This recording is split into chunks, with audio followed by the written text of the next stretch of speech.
Bueno, volvemos después del tema de neutralidad de la red que generó mucho comentario entre la There've audiencia. been lots of comments from the audience, and we haven't had time to read all of the questions. But as I said, today is a really heavy day, and now we have a fascinating panel about opportunities for intellectual property in internet times, which is being moderated by my great friend Jaime Díaz Limón. Hi, you're in Mexico. Hello, it's a great pleasure to be here with you. And I'm very honored to have the privilege to moderate a panel. I feel like quite a beginner really compared with the rest of them, but I'm sure I'll do my best to do it justice. I should say that Jaime is very well known on social networks.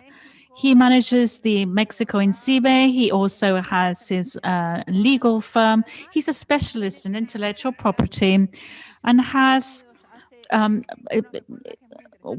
does some very interesting reports, interviews. He did one to me, very interesting actually. He interviews people, experts, and he publishes everything on his blogs, on his social networks. He has a very good eye for the visual aspects. The interview he did with me is on Facebook, and that was very interesting. So I know that you've been working hard with the other panel members. I'll hand over to you. We have an hour and a half. We might be able to go on a few minutes more, but not much more, because at 5 we have another panel. So we at 10 to 5, latest 10 to 3 in Mexico, we really need to be winding up. So over to you. Thank you, and hello to everybody at this event being organized by my mentor, Olga. Hello to everybody who's joining us today from all around the world. Today, I am privileged to be moderating a panel on opportunities for intellectual property in internet times. Why in both languages? Well, as you might know, these sorts of events which the South School of Internet Governance organizes, which runs these events in Spanish and in other languages too. Luckily, we have simultaneous translation, and thank goodness we do have these technologies to support us and the platforms which also offer us these virtual booths. So today, we're going to be talking about the delicate issue of intellectual property in internet times.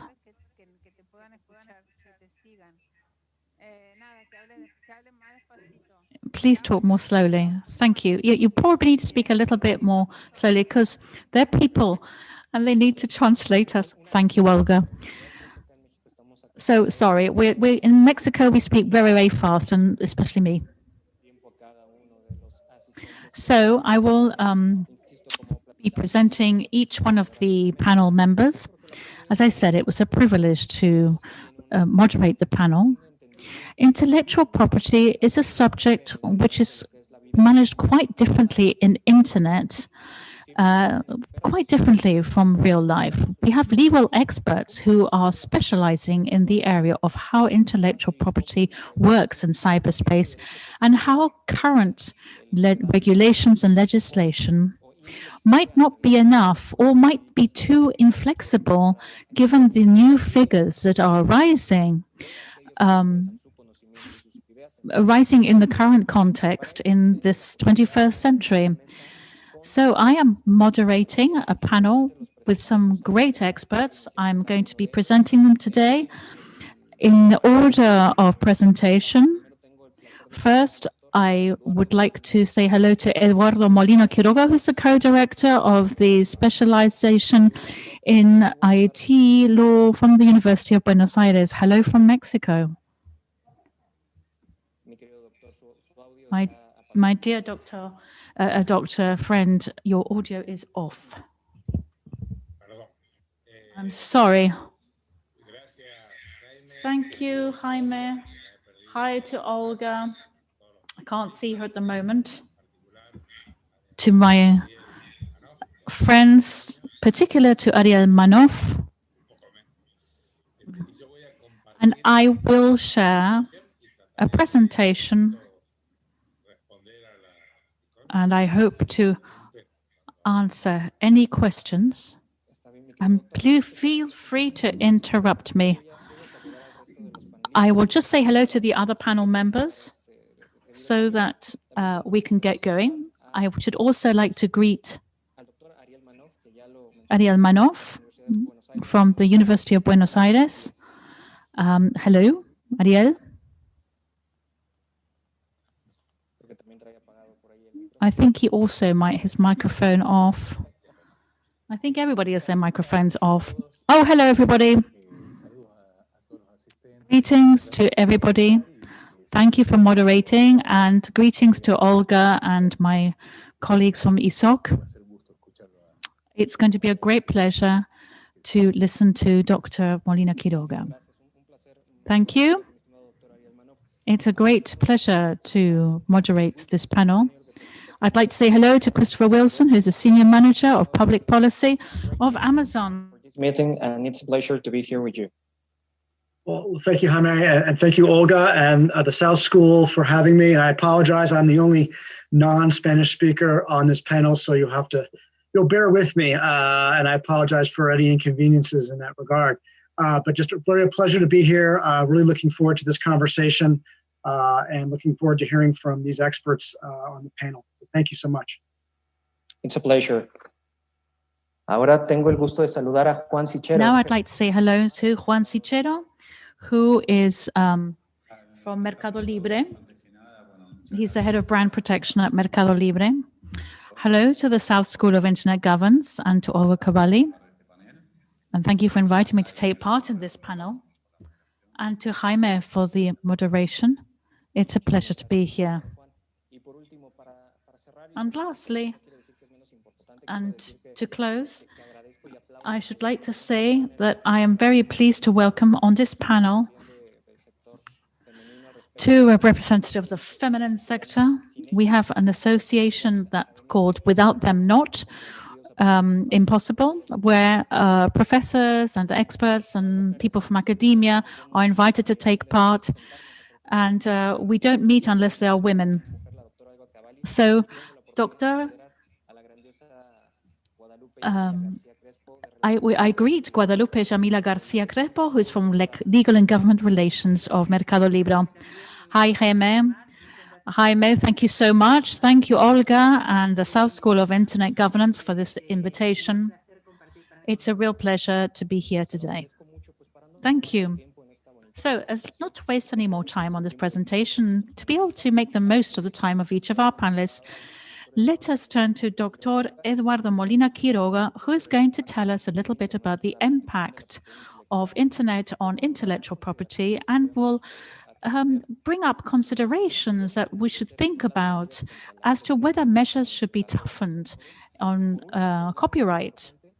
And no less important, how do we conciliate copyright with the freedom of expression and access to information, which seem to be two pretty important rights, but I'm sure the doctor will help us to understand them better. Over to you. Thank you, Jaime. Here we go. Very briefly, but perhaps not everybody understands the issue. What today we call intellectual property or copyright was created from the Queen Anne's edict in several hundred years ago. And this is a response in the times of when print started to be used, because they were faced with the phenomenon, which was that printing allowed works to be reproduced, which were formerly the monopoly of the copyists in convents and monasteries, places which were a little remote, perhaps. Obviously, the illiteracy helped to foster this situation, but when there was enough pressure on the crown to legislate in this sense on what was a monopoly. I'm sorry, Doctor, but I would like to know that I would just like to tell you that we can't see your presentation. I'm sorry. Let me just go back to try again. I do have it open. Just 1 second.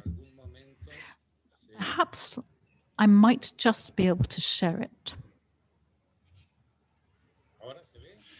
Hang on, can you see it? No? Okay. Yes, yes, we can see it. The origins of intellectual property, from my point of view, was the provision of a monopoly and commercial exploitation in Great Britain in favor of the printers and the authors. Now, when the situation moves to the European continent, it acquired quite a different dimension because the impact of philosophy developed the moral right of the authors. It was known then moral copyright. And the issue of protection or copyright was not only fell mostly on the author.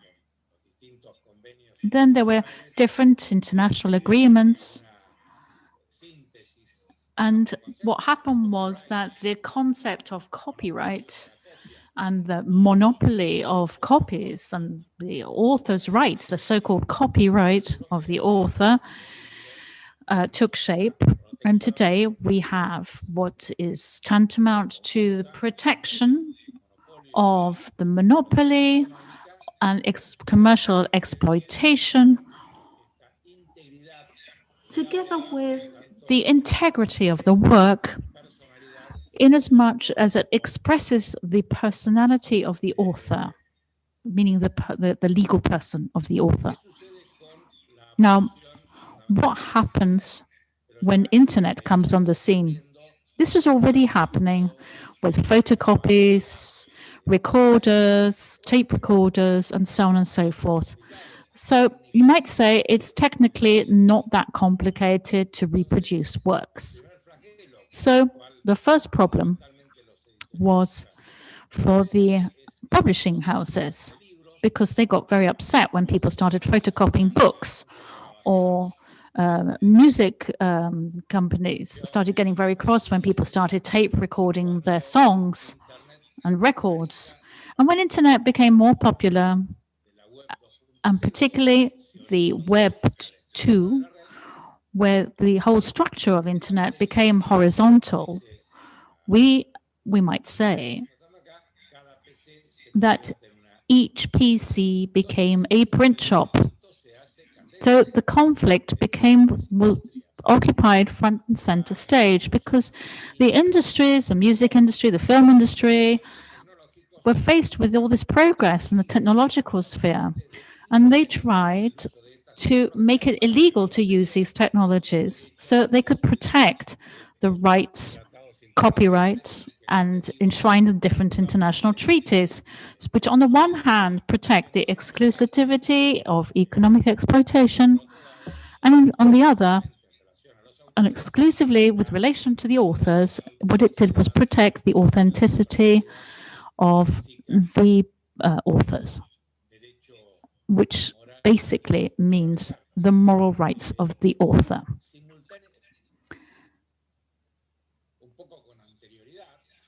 Just before this, because in Latin America, we have the San Jose Pact, whose Article 13 enshrines the right to freedom of expression and access to information. And it's pretty detailed when it talks about the limitations upon the states in terms of restricting the dissemination of any form of content through internet. And this could never be subject to prior censorship, as it must be enshrined within a law. The intellectual property law is included in this, and it covers subsequent responsibility. This creates another kind of conflict with other forms of rights at a similar level, like the rights to diversity, personal rights, or reputation. But today we're going to be looking at the conflict with intellectual property, which is where in the Northern Hemisphere, there have been quite considerable battles. What are the main criticisms leveled at the traditional model, which have taken shape in different international markets regarding the protection of intellectual property? In first place, this institution is no longer meeting the function of providing incentive to creativity, given that it is somebody's right, and thus protects the economic rights of those who produce the intellectual creation. I'm not saying that they shouldn't get protection, but the point is that these are two completely different areas. Copyright of the authors and copyright of those who allow their work to be disseminated are two separate things. But you might say today, if it is necessary for the reproducers or the disseminators of the creator, are they absolutely necessary?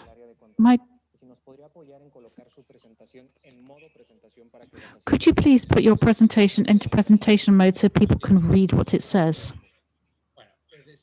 Yes, of course. All sectors, certain sectors say, on the other hand, that the intellectual property rules have become an obstacle to the development of science and culture, and also to the access of citizens to information and knowledge. In other words, it's forgotten what it was meant to do. It's lost its essence. Within this context, the main obstacle is the role played by intermediaries on internet who publish or host content otherwise prohibited by intellectual property norms. And from this point of view, the legislative response are, on the one hand, aimed at, so far, and with little success, making responsible the intermediaries for content which is not theirs, and on the other hand, people who are still seeking for the protection of intellectual property on internet, saying that if nothing is done, then huge numbers of illicit behavior will remain unpunished. Currently, and we will mention these quite quickly, there have been the safe room, where the ISP could be exempt from responsibility if they could show that they had acted reasonably after being apprised. And here, the issue of effective knowledge is probably the most broadly accepted in the debates on the issue. Then, what does this actually mean? Does effective knowledge means that the affected party informed them, or whether it requires a competent body to intervene? And should this competent authority be a judicial authority, or should it be perhaps an administrative authority, and so forth? Now, we will see. I shall mention different cases. In the United States, the copyright law was established a system, set a series of rules whereby people were supposed not only to inform but also comply with certain protocols, while in Europe, Directive 31 of the year 2000 of the European Commission has already been substituted by a new directive. The 31, sorry, it's still in application, still applicable. and it has been incorporated. And in France, there's the Hadopi law, allows us to you have the triple strike thing, right? They're allowed to cut off the internet connection to people who make these kinds of downloads. In Ireland, there are quite some similar measures, and in Great Britain, ISPs must warn the users who've been highlighted, and they also get their connection cut off. In New Zealand, they took a similar approach, and Mexico is also using the 3 strikes out, unless there have been any modifications. And in Australia, there is a scale of fines for users who break the rules. Again, it's a 3 strikes thing. And in Spain, they have a particular feature which was adopted through the CINDE law, which is the name of the person who came up with the legislation, the author. And the law, what it does is it blocks sites when copyright content is being distributed. And there is also a remedy whereby people can appeal to the court, and the web pages can be closed down within 4 days. In Argentina, we have 2 landmark cases. We had the cases of Taringa and Cuevana, which were taken to court, the criminal court even, but the requirement was basically had to do with a certain indeterminate legal concepts. The intermediaries, Taringa and Cuevana, needed to have the effective knowledge that the content that they were allowing their users to download were illicit, and they should take the reasonable measures. Now, though all of those who are in the law know that this is a typical legal concept which is indeterminate. I mean, what on earth is effectively reasonable? So one concludes that it is not sufficient to include a prohibition on use, and the mere fact of providing a platform is on which they have no obligation to control what has been happening. They should, however, take measures and control what content is they're using prior to disseminating them. From my point of view, I think that in comparative law, the ISP has to respond when it is apprised of illicit activity undertaken by a user, and it shouldn't withdraw the data or prevent access to them when it finds out. This is what is known as effective knowledge. Now, in the light of this debate, which I'm not going to go into, but another leading case in Argentina is that of a former model who sued Google and Yahoo for broadcasting images. To be technically precise, for linking to sites where she was linked to erotic or pornographic content. In a divided opinion, the Supreme Court of Argentina, with certain aspects, has been ruled 4 times subsequently. Anyway, they established that the intermediaries were not responsible for the content, and thus the responsibility was only to be adjudicated when they were notified by a competent body.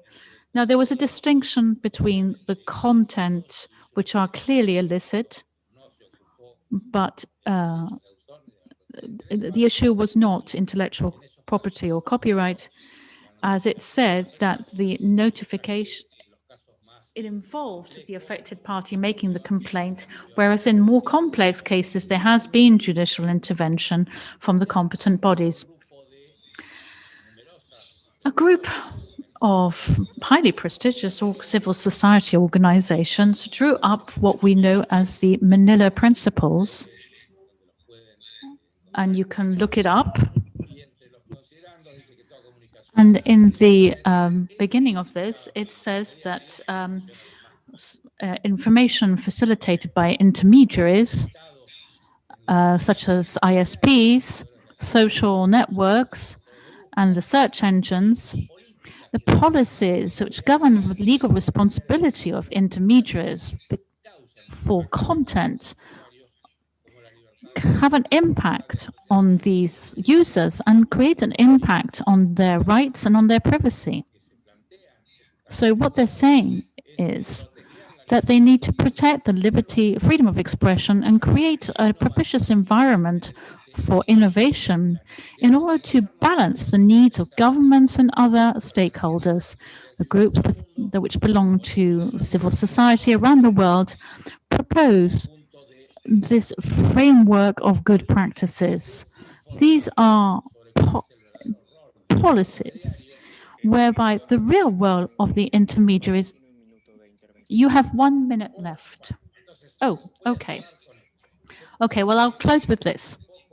I've probably gone on a bit too much, but basically there are reports from the special rapporteurs on freedom of expression from the OAS and the ICANN and the UN, and I would just like to quote 2 cases from the EU Court of Justice, which were instrumental in emphasizing that the intermediaries are not obliged to monitor or provide oversight, meaning that all of this situation would be subsequent. And I conclude by saying that technology is neither good nor bad. It all depends on how you use it. And in this sense, it should be used responsibly, trying not to affect the rights of third parties. And in this case, justice should be done. Right, I'm sorry, I can't, I have to stop here. However, I don't think that censorship should be left in the hands of private parties, however important they might be. Must be an impartial third party that takes upon themselves this role. It should be a judicial organ, but there might be other mechanisms put into place whereby the administrative authorities could intervene. And I would like to just close by saying, and answering the question that Jaime posed, I think that today the plentiful legislation protecting intellectual property at international and national levels needs to be seriously reviewed, to be brought up to date in line with new technologies and the rights that have to do with the democratization of culture, access to knowledge, which means that this era, which many call the society of knowledge, the knowledge society, and only in this way will be able to find a way of satisfying the creators who are collaborating with the creation and dissemination of intellectual musical works, and who can thus be allowed, thus we can allow society to have greater and greater access to knowledge and information, and for this to become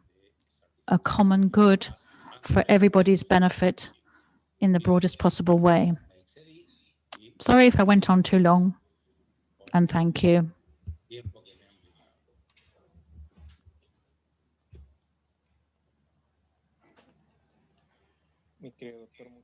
My dear doctor, thank you so much for your words.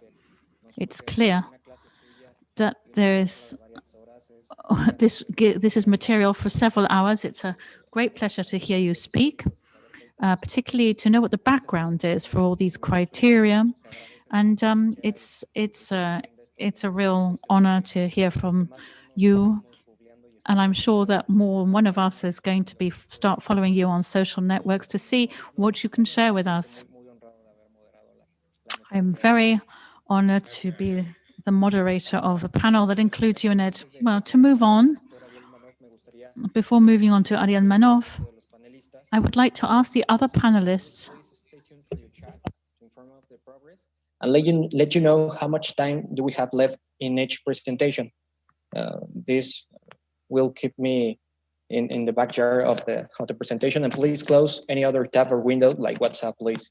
Para los otros panelistas les estaré informando el avance de su presentación en el chat privado para no So I was just saying that I'm going to be talking to people in their private chat, and just so that my voice doesn't confuse you. So this is a great panel, and looking forward to the fact that, well, our next panelist will be presenting a PowerPoint. I would like to present Héctor Ariel Manoff, who had a birthday yesterday, from Mexico. Big hugs, big kisses. Hope you have a lovely day. And thank you so much for being with us. So what I would like to ask you 3 questions that would be a bridge between what Dr. Quiroga told us, which is, how has intellectual property evolved? How are we driving positive law towards cyberspace? And how are companies and technology companies and platforms, e-commerce platforms, how are they dealing with positive law and the fact that it's not enough, so that they end up creating their own norms and regulations and end up with this internet dispute regulation resolution situations? What is the link between the e-commerce platforms and intellectual property? And the 3 questions are as follows. What are the basic international standards regulating intellectual property on internet? Should we take them into account when developing an online platform? The second point, and do you think there's such a traditional norms are sufficient in terms of positive law for the current situation regarding the dynamism of the way the space is developing? And finally, if we have time, what can we expect for the future regarding the future laws in this area? What can we expect? Good afternoon. I'm delighted to be with you today. I will try and share my screen. Let's see if I can do this. I don't know if you can see this.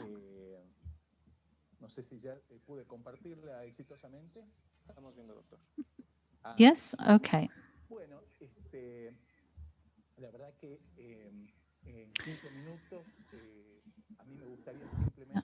In 15 minutes, what I would like to focus on in answer to your questions, where the basic legislation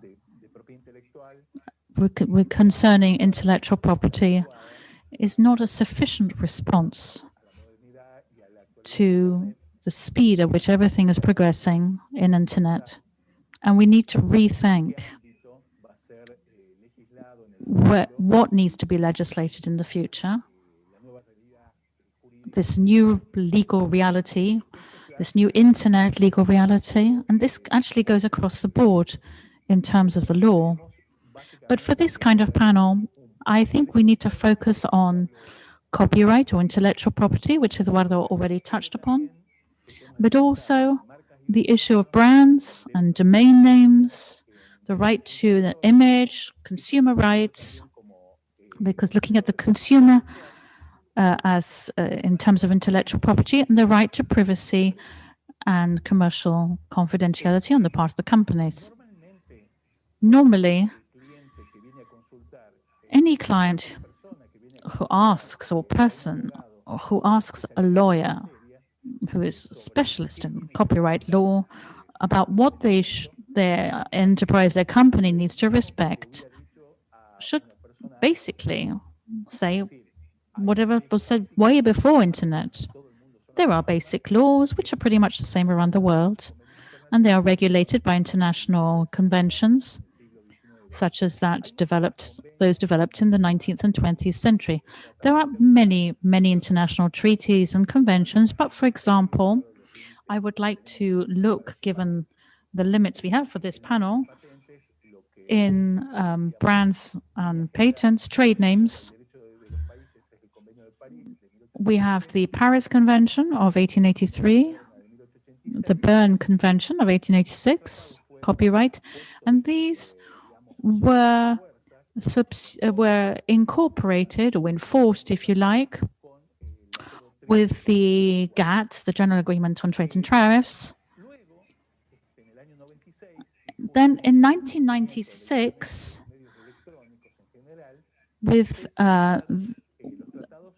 new treaties were developed, which would be the intellectual property, the WIPO, and the WCT, and the WIPO, which means that we are seeing in general lines that these are the guidelines regulating the legal aspects of the subject.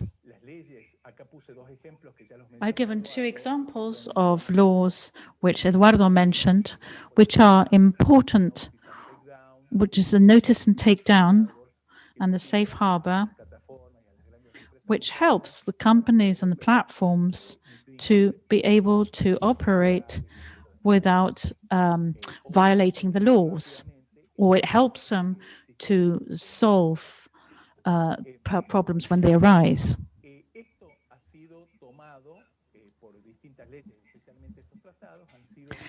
These treaties have been incorporated into national legislation. This is an example. Obviously, it's not complete. But in terms of giving you an example of where we're, and particularly in terms of where we're going with this panel, to know what is the current situation and the crisis which has come about as a product of the growth. You know, it's crisis and opportunity, opportunities to update legislation. These are three examples.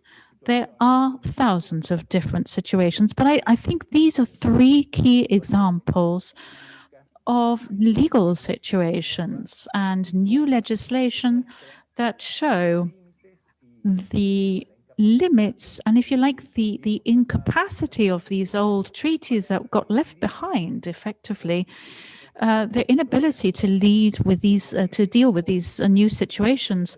Let's look at the GDPR in Europe, which applies, obviously, to anybody who works with European citizens, but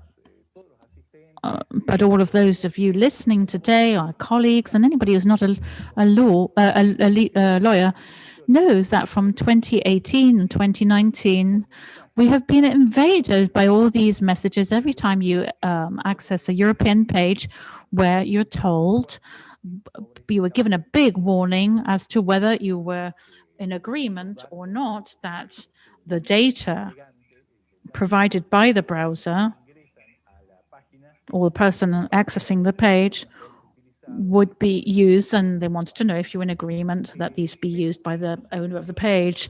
And then this went beyond Europe, which shows just how the logic of the way in which international law is applied has changed. For example, I work a great deal with ICANN, as you know, the intellectual property in the Internet Corporation for Assigned Names and Numbers. And we talk about this situation a lot because ICANN is a non-for-profit located in the US, and it had to change its entire legal environment to comply with the new regulations. This happened to all kinds of companies all over the world. So any company with some form of contact with Europe had to update its legal situation in line with the new legislation. A regional regulation, such as the GDPR, in fact, has a much broader repercussion because of the importance of the region which applied it, and has thus had implications for the rest of the world. I'll give you another example. I put UDRP, which is the policy, que es Uniform Resolution Policy, which is the way in which domain litigation is resolved. For those of us who know it, we know it very well. Actually, it's an international arbitrage system which works very well at global level. And there are some 5,000 or 6,000 resolutions or rulings issued on domain disputes every year around the world. But this regulation, which although is of world application, it was taken in the environment of ICANN, nonetheless had to obey the GDPR. And now, people being sued, when they go into the dispute, it means that the personal data is not known, because this implies a violation of a person's data rights. So here, this is an interesting aspect, how a regulation which is applicable in a certain part of the world is applicable in a far broader area, and in fact applies around the world.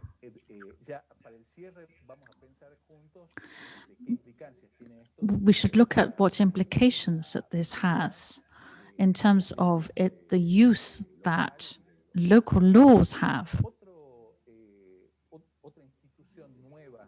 Another new institution which is just starting to be applied is the application of copyright in the digital sphere in Europe. This is just about to take off as a regulation. It's already been applied in some areas, and this directive established limits on the use of certain works and created a huge discussion between newspaper owners or publishing houses, because it was about the way that they upheld their rights against digital platforms like Google and Facebook concerning the use being generated, because this was something that the newspapers were working with too, the news agencies, and this meant that there was a whole new spate of limitations on copyright within this new area. It is very likely that this new directive, and in fact this has been discussed around the world, will lead to new legislation. And in fact, just a few days ago, we held an important talk. There was an important discussion between North American newspaper owners to see how they could adapt to these new trends, so that there be similar laws to those in force in Europe. But let's suppose that in those countries that decide not to have legislation like in Europe, because I think that in fact that if something like that, it's more likely that there will be an extension of the GDPR, because I think the world, if there is a specific and important region which imposes a new way of sharing profits, this will have an impact on other jurisdictions.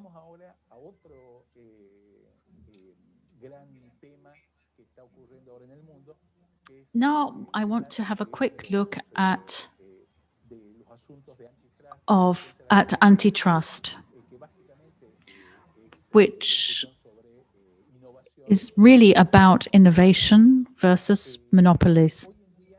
Today, in Europe, Google and many of the big platforms get massive fines, like Google, for instance, 7 billion euros.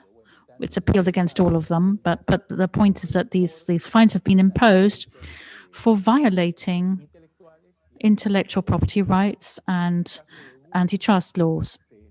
For Google, we are talking about the fact that 90% of the searches carried out on internet are carried out on Google.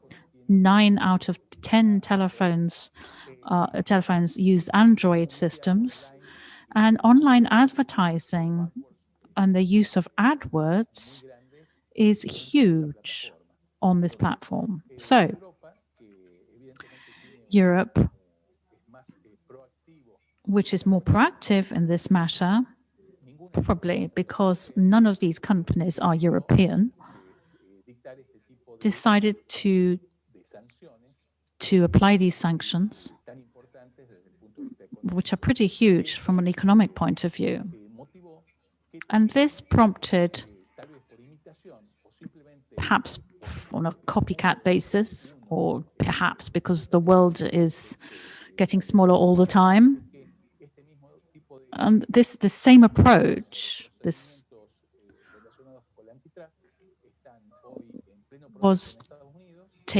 has been taken in the United States, as well as in China and Brazil, and indeed many other countries. This means that the figure within local laws is being approached from a relative point of view in terms of the internet context. So what is the right environment? As in the past, the WIPO was the environment where these sorts of international treaties were discussed and where consensus was reached at world level so that trademarks and patents be properly regulated in a way that was coherent and similar throughout the world.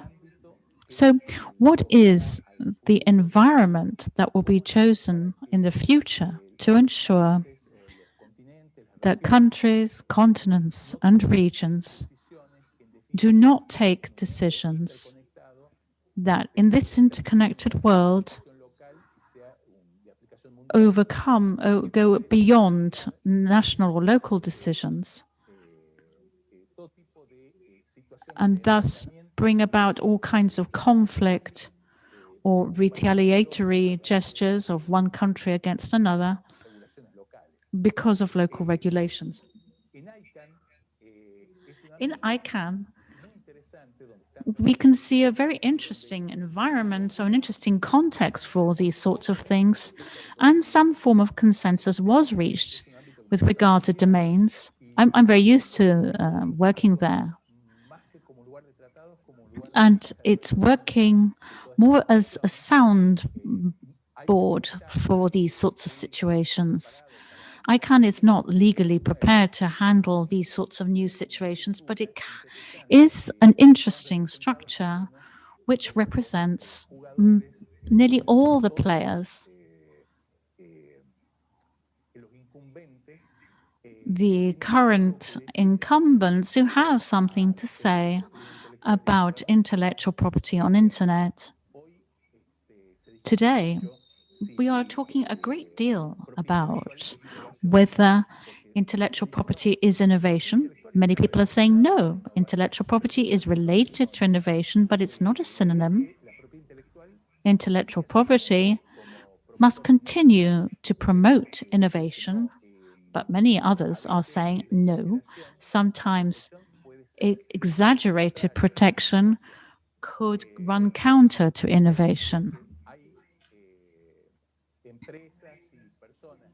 There are companies and people who are keen to get intellectual property to adapt to the right kind of scope so as not to affect innovation, and give examples such as sporting activities, fashion, cookery, which can be developed without the need for intellectual property to protect it specifically.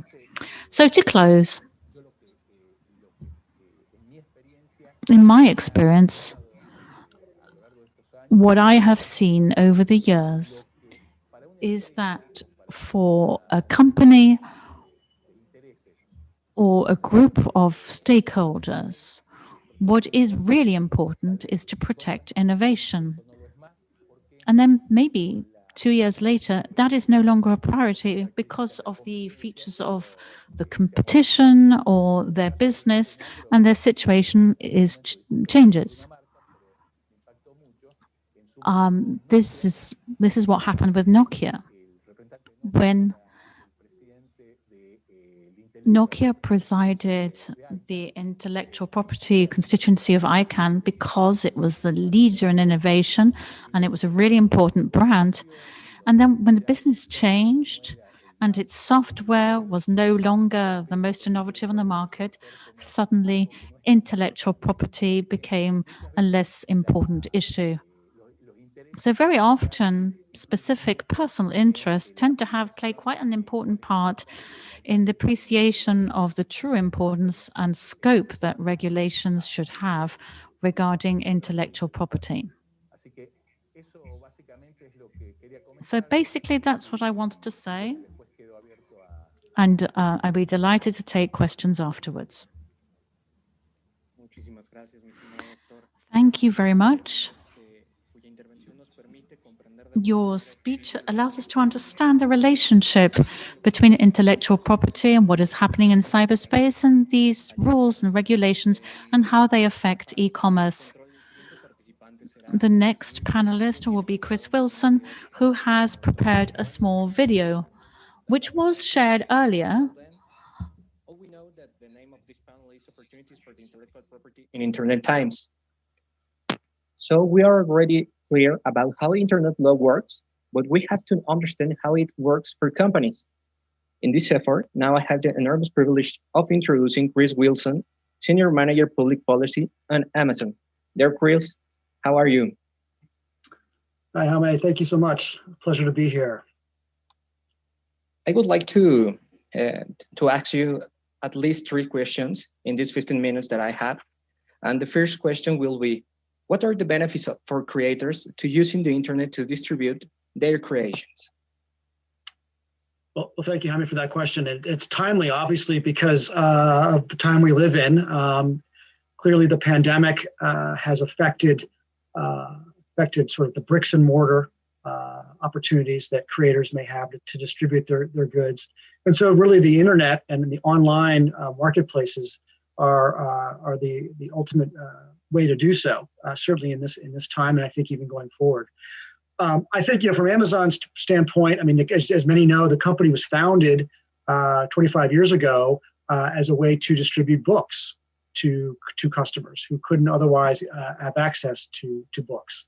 And that company began selling books out of Jeff Bezos' garage, and of course, it's become a far bigger company now. But at its genesis, at its core, the DNA of the company is the distribution of knowledge and content. And so content creators are a core focus of the company. And I think those are the benefits of which are numerous. I think first and foremost, it's an opportunity for individual creators to reach global audiences that they couldn't otherwise reach. A good example, of course, with Amazon is Kindle Direct Publishing.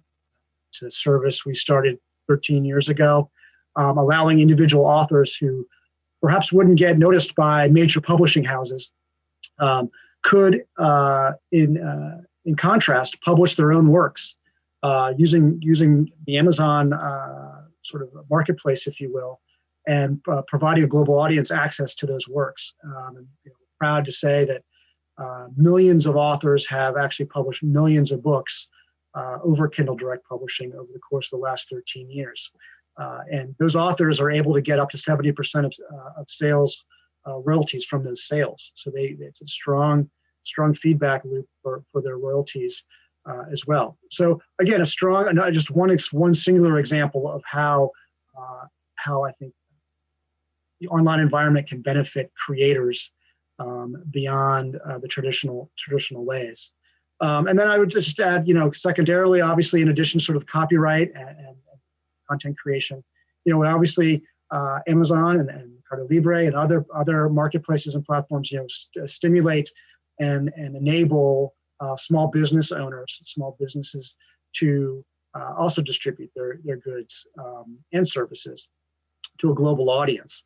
And certainly it's a huge, important part of Amazon's DNA and business model. Well over half of our total sales each year now come from third-party sellers, which we're quite proud of. And we've invested $18 billion US in 2020 into supporting small businesses.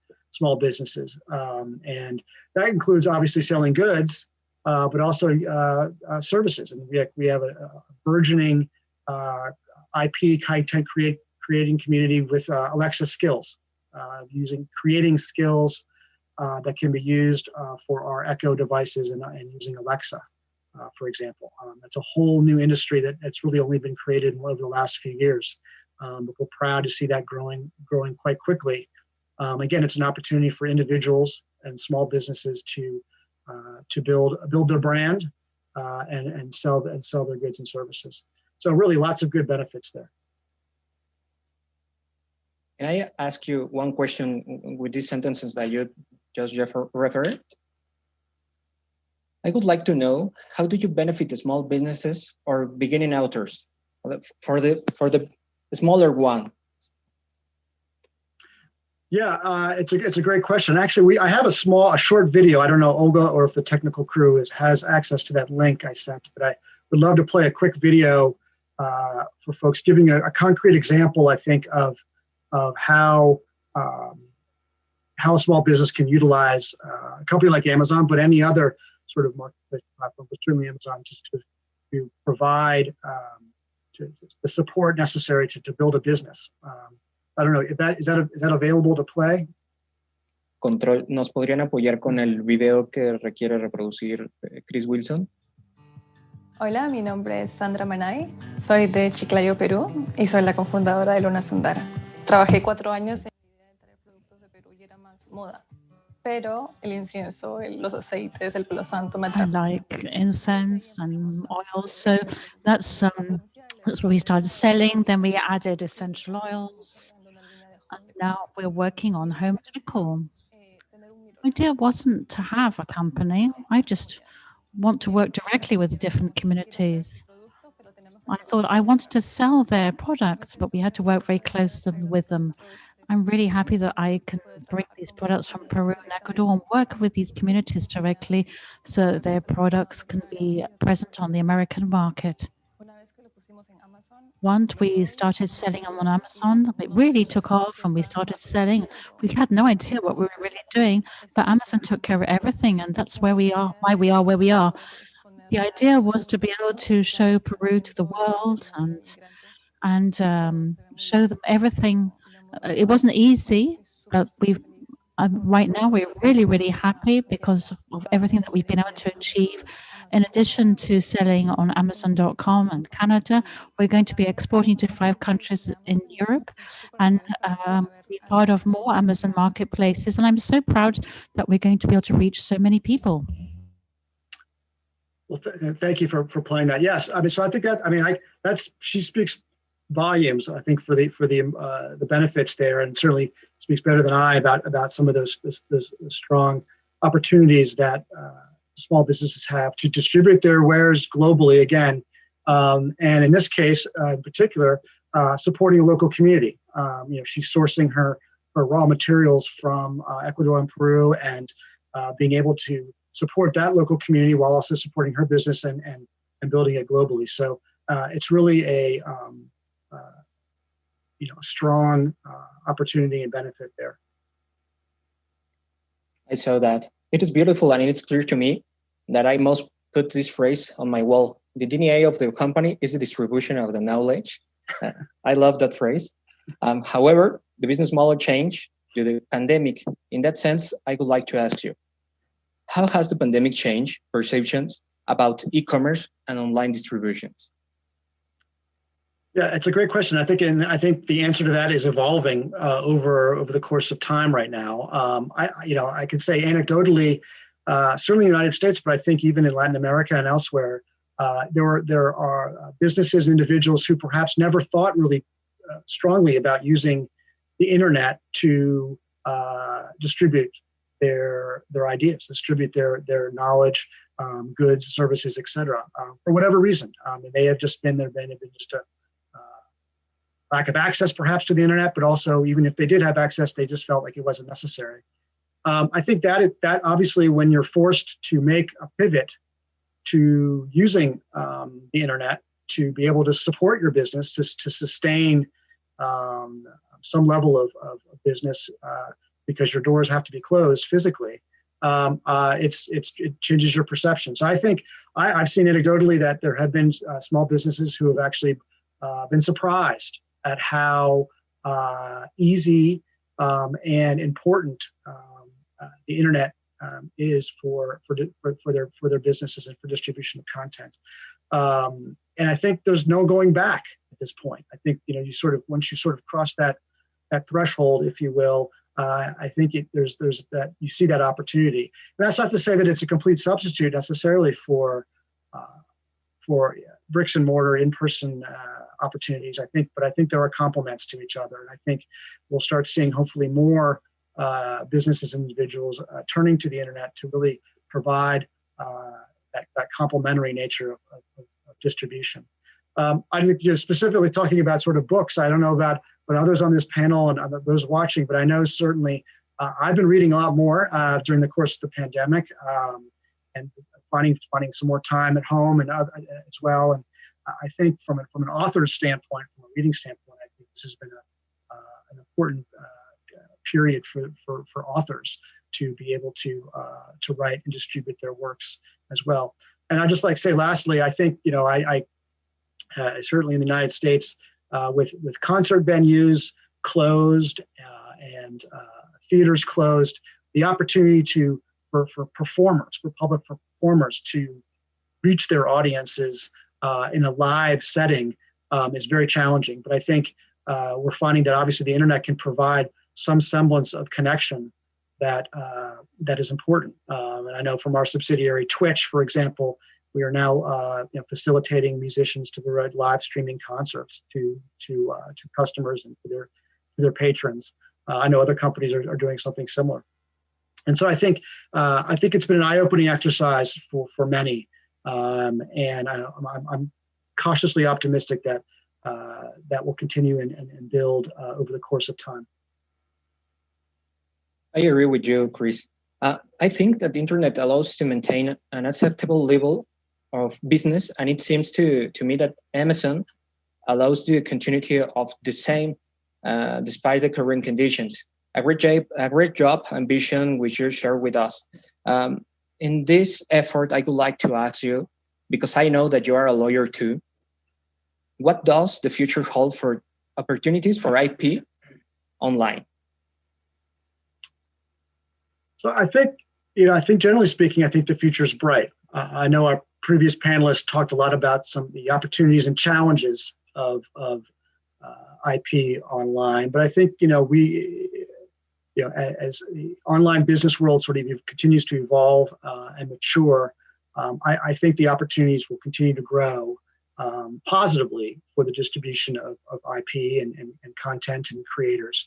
I think we're just one company. There's many other companies I think that are also evolving and supporting that. I think every day I think I read a new headline about new partnerships between content creators and IP owners and companies that operate in an online environment. So I think the opportunities are certainly strong. I think it's exciting. I think we're at a very interesting time right now. I think innovation continues to run apace, and I think we'll be opening sort of new doors, shall we say, both now and I think in the future. So I look forward to seeing how creators can utilize this as a tool to distribute their content, to reach new audiences, and really build themselves and build their brand. Well then, dear Chris, it has been a real honor to hear through one of the Amazon's pillars that the future of the intellectual property on the internet is bright and exciting. Thank God you just said that. Well then, it's been a pleasure to be with you, Chris. Thank you, Jaime. Bueno, pues ahora para continuar con nuestro panel, y una vez que escuchamos Move on with the panel. Now that we've heard the ideas about the future of intellectual property, a very bright one too. Thank you, Christopher. I hope that we can continue to enjoy this vision of optimism for our next panelists. So I would like to welcome Juan Cichero. Welcome.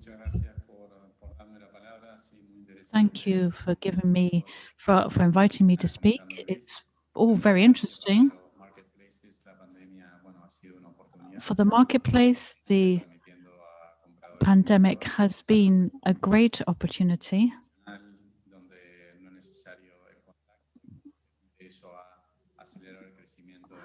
It's allowed us to speed up e-commerce. And it's important to say that many people, older people, for instance, my mum, she's been able to get something delivered to her house in 24 hours. She was 70 years old. She wasn't really good at online purchasing, but now she does it every day. She can do it from the phone, for the computer, and something that wasn't happening a few months ago. And in fact, we're all doing this. We're holding a webinar, a communication space, which seems incredibly normal. And yet, a few months ago, it was actually not very typical to have these sorts of forums where we would all take part remotely. People of different nationalities and ages and so forth. For us, it's now, it's the new normal, really, isn't it? So, indeed, it's pretty impressive how much and how fast things have changed. And it's come at a very good moment to be able to have this kind of forum so we can talk about trends in e-commerce and how it affects people, consumers in general, and a little bit what Chris was saying earlier about how it affects small businesses and the opportunities for them. It's a unique opportunity, in fact, for small business owners to drive sales and reach more consumers and users. Yes, Juan, indeed. Talking about, the business of copyright on Mercado Libre. Excuse me if I make a very direct question, but we're grateful to have you with us. So I want to ask you, what is Mercado Libre doing to combat the violations of intellectual property rights on the platform? Well, first of all, we should say that the trust on the part of the users who use our platform is one of our great assets, because it is what sustains e-commerce. It's buyer trust. Just for you to have an idea of the size of this, there are 6,000 searches on our site per second in 18 countries in the region. And the users all over the region are carrying out 6,000 searches per second. In this second, 16 transactions are taking place. That means that 16 products or services are being told. Before the pandemic, we had about 12 transactions per second. Just to give you an idea of just how quickly everything speeded up.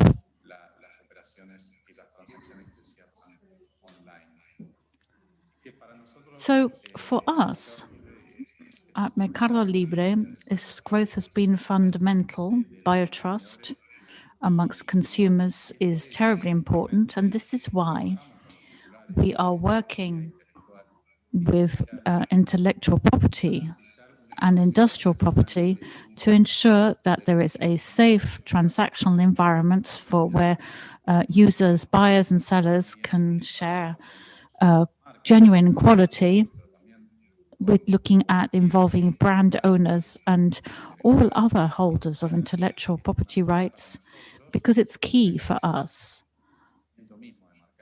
from the beginning of Mercado Libre back in 1999,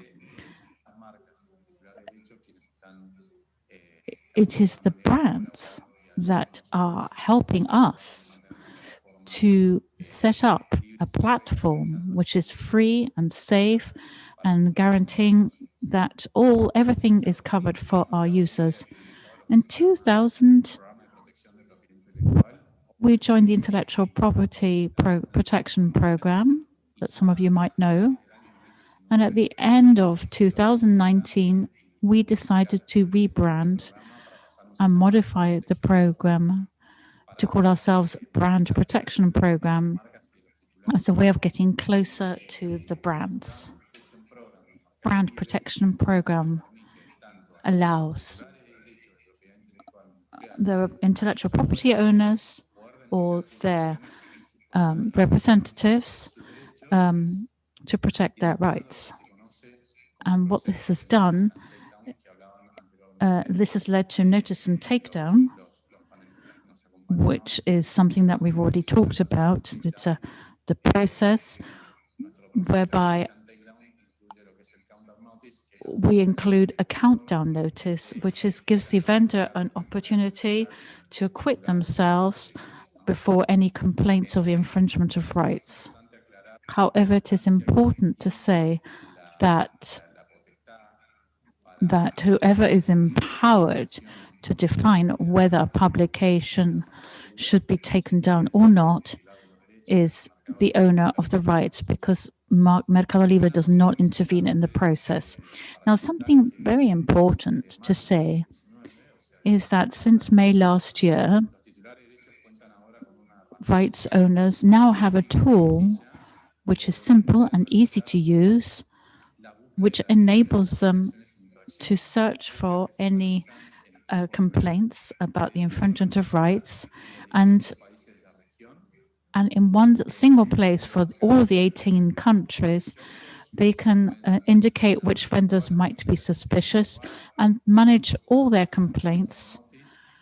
And the countdown notice they can also manage the countdown notice and manage their profiles. There are different offices as well in different countries where they can create different kinds of profiles, so people can make complaints within the notice and takedown program. They can also create reports so that they can follow up and analyze the transactions and have access to monthly or quarterly reports in order to see the kinds of products that the sellers are handling, or which sites or which countries had the largest number of complaints. This allows them to follow up which vendors and which products are having problems. And within the features of this tool, we include an online support channel where program members can contact a help desk and ask any questions about the program quickly and easily, because they get an answer within 24 to 48 hours. Finally, I think it's very important to say, Jaime, that the tool offered by Mercado Libre is completely free. There are no charges, there are no subscription charges, and no maintenance charges.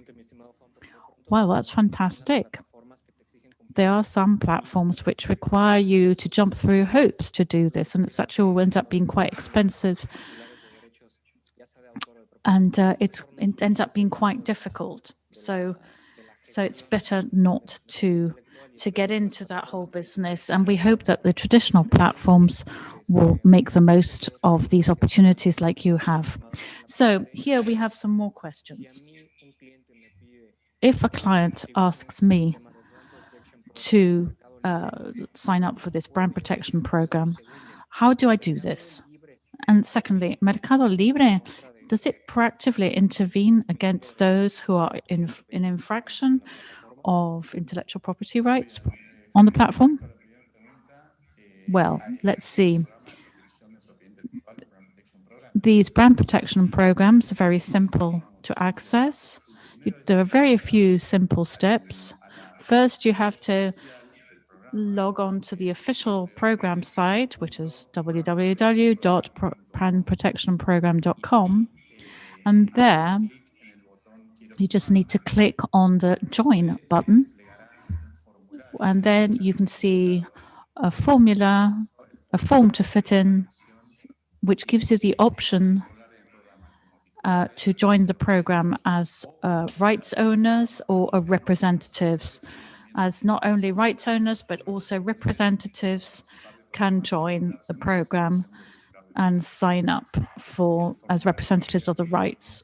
The form also requires information such as the name of the rights owner, contact, email, an address, telephone number. Yeah, these are basic information which is required so that we can have basic data about people joining the program. And there's also a section on the form which is very important. It's public data section where we ask for two things. Firstly, what is the name that they want to appear as the vendor's name once a complaint is made and Mercado Libre notifies the vendor that there is a complaint being made. So we have to put the name of the brand that is the subject so that they know, because they need to know who's making a complaint. And second, we need their email address. We need an email address that they can make public, because that's the one that will be shared with the vendor when the publication is finally taken off the platform. So once the notice and takedown process has been finalized, they can get in touch with the rights holder and reach an agreement and try in some way to get their publications be reactivated. That has happened in some cases where the rights holders has reached an agreement with the vendor outside of the countdown notice once it's been taken down. And it's been perfectly possible to undertake this process. Simply, they have to agree. And so we reactivate the publication, which was originally the subject of complaint. The rights holders or whoever is going to be on the program has to provide the right documentation. And Guadalupe will also be telling you about the rights that can be protected as part of the program. But basically, a representative has to provide all the certificates. For example, brand names, you need the patents and so forth, which have to be up to date for all those countries in the region where the right holders enjoys protection and wants to wield their enforcement on our platform. As I say, all you have to do is fill out a form in order to access all the countries in the region on a single account. And you don't need to attach the information at the beginning. You could simply upload it for 2 or 3 countries, which may be the most important ones. And then when you're enrolled in the program and they're full members, perhaps they can continue to add new rights for other countries where they are operating. It's really quite easy to do once they're enrolled in the program. It's also important to say that the representatives must provide an authorization letter, which authorizes a representative to act in their name when handling the complaints. Now, once they've completed the form and all the relevant documentation, they have to click on a button, like many internet platforms do, where basically you accept the terms and conditions, click on join, And our support team will analyze the documentation and the form that has been completed and will provide a response by mail within the next 24 or 48 hours. In this mail, they will be welcome to the program and given the opportunity to provide a password which they can use to access the complaints tool. That tool, obviously, that password can be changed whenever necessary. And the other important thing is that the official internet page for the Brand Protection Program, which is www.brandprotectionprogram.com, as well as the complaints page, are available in 3 languages, Spanish, Portuguese, and English. As regards your last question, it's very important what Jaime was saying, because Mercado Libre, in addition to offering rights holders this free tool so they can comply with notice and takedown process, last year Mercado Libre secured a firm commitment to proactively moderate any publications which might be violating intellectual property rights. So we are using AI and massive learning models in order to take down any publications which the right holders have complained about it on the platform. And we learn from these complaints that they make through the BPP, and we are becoming more and more efficient. Currently, these models are active in 3 countries, Argentina, Brazil, and Mexico. And we are focusing on those categories which are the ones that get the most complaints. For instance, clothing, cosmetics, beauty products, anything that has to do with electronics.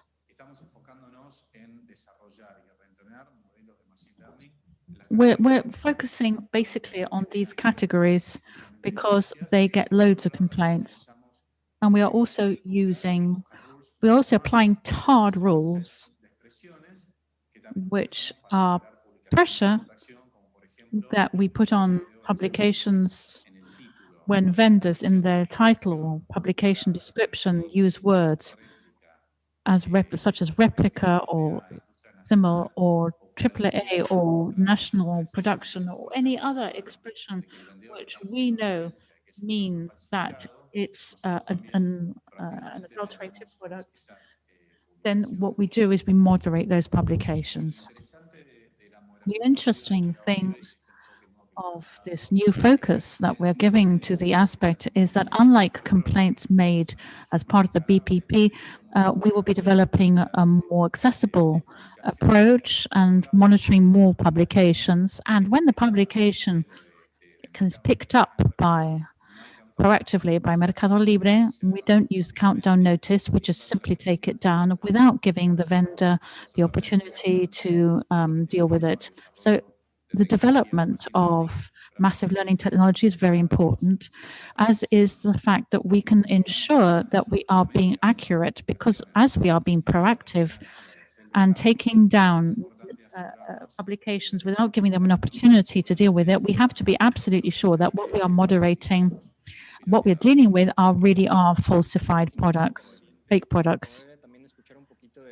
We need to hear from Guadalupe, okay? Because we don't have any time left. But what you're saying is very interesting. I don't want to cut you off here, but I have finished. Well, thank you very much. And I just want to ask Guadalupe, you've already talked about this process of brand protection program, but I think it's fundamental to hear from you, what are the rights, the intellectual property rights, which can be exercised in this program, and what are the requirements for this? Thank you very much, Jaime. I have to close the panel. Let's hope that I live up to your expectations. Now, in connection with IP rights, when I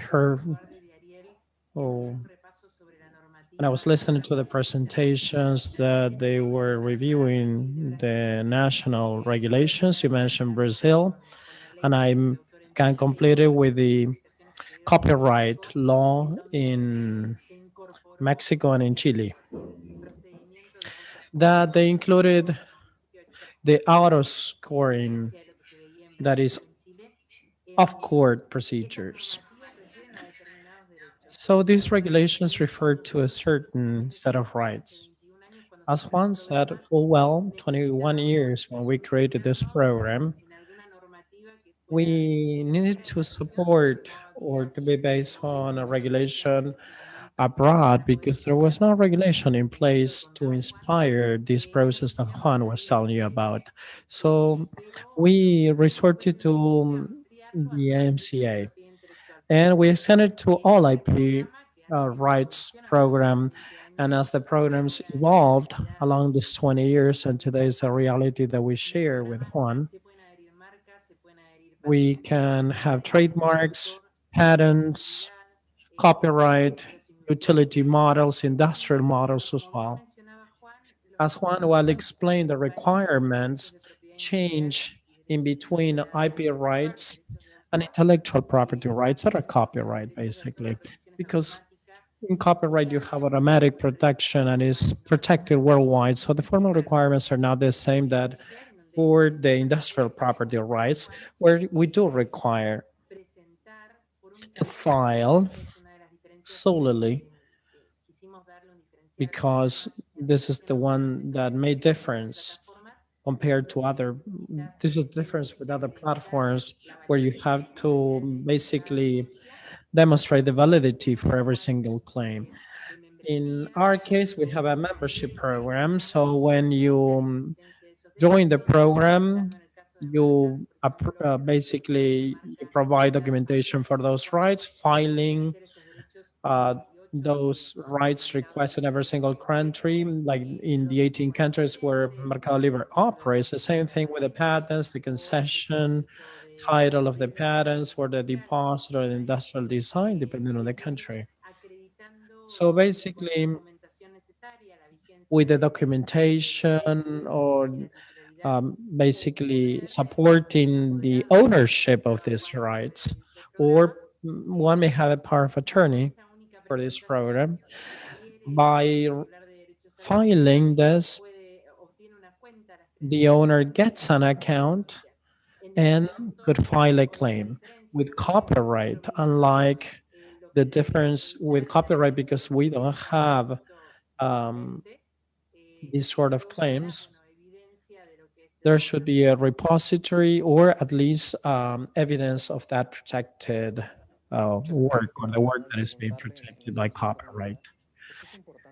I would like to ask you why, for IP owners, it's good to join the protection program of Mercado Libre, not just to hire as I said, as a Latin American company, 21 years, we had a great challenge ahead of us, and that was how to design a claim process and program.